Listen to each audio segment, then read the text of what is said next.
This motion calls on the government to tax the big corporations and billionaires so that we can make dental and mental health care free under Medicare. As the cost of living crisis bites, more and more Australians simply cannot afford a large dental bill or access to mental health services. You shouldn't have to choose between paying the rent and seeing the dentist or a therapist. 40% of Australians are avoiding the dentist due to cost, and thousands of children are being hospitalised each year for preventable oral problems. Meanwhile, people are rationing therapy sessions to spread out the 10 subsidised sessions, cut down from 20 per year by the Labor government, over the year.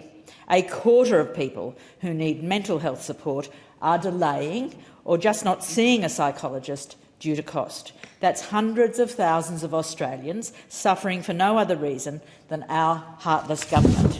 Now, the old parties tell you that putting mental health and dental cover into Medicare is too expensive. This is nonsense. The government can afford it. Everyday people can't.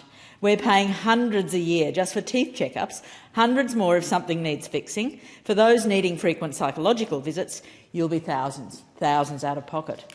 These same major parties are on a unity ticket to spend hundreds of billions on nuclear submarines, tens of billions on fossil fuel subsidies that make the climate crisis worse, and tens of billions in investor subsidies that make the housing crisis worse. It shouldn't be this hard to make the health of Australians a priority. It's a no-brainer. Almost 40% of Australians aged between 16 and 24 experienced a mental disorder in the last 12 months. Young people who are also suffering the very most from this cost of living crisis. But Labor is abandoning young people who need mental health help. They cut subsidised mental health sessions from 20 to 10 per year. This is just the subsidy we're talking about. It doesn't even cover the full cost. They also make you jump through extra hoops. To get the last 4 sessions of the 10, you need another referral from a GP, which will cost you unless you're lucky enough to be bulk billed, which is getting rarer and rarer. The narrative that mental health is not the government's responsibility is so purposely ingrained that it's considered completely normal that government agencies routinely just tell people to contact Lifeline if they're in distress or a crisis. Lifeline, a charity reliant on volunteers that is already completely overwhelmed and unable to help everyone that calls. Just bring mental health into Medicare. Make it free for everyone.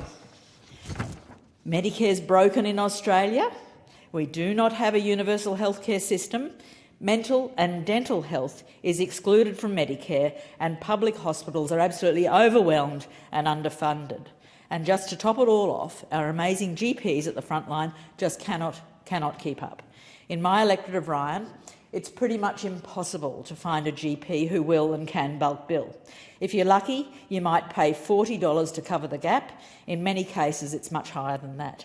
So everyday Australians are forced to cover these giant holes in Medicare. Meanwhile, gas corporations like Santos can get away with paying just $15,000 in tax on an income of $6 billion. Everyday people are having to make impossible choices between feeding their kids or seeing a doctor. But Santos are paying less income tax than most full-time workers in Australia. This broken system has serious consequences. Consequences for people enduring long-term health problems because they couldn't afford to see the GP when first suspicious of a problem.